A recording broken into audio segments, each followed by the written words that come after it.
Hello everyone, আবারও চলে আসি নতুন একটি ভিডিও নিয়ে। আর সকাল সকাল মেয়ে আর আমি উঠে পড়েছি। উঠে বিছানাটা গুছিয়ে নিলাম, তারপর ঘরটা মুছে যাব রান্নাঘরে। আর ওদিকে তো বড়মশাই বাজার করে নিয়ে এসছে।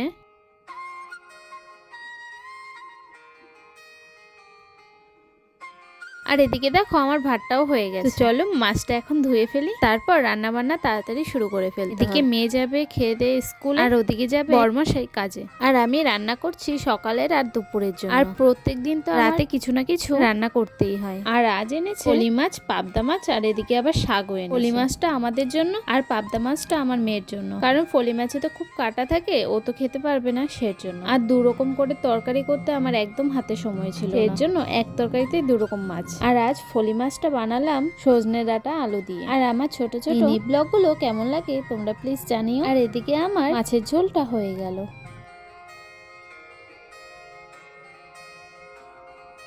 তাহলে আজ এখানেই রাখছি, আবারও আসবো নতুন একটি ভিডিও নিয়ে। ততক্ষণের জন্য টাটা, বাই।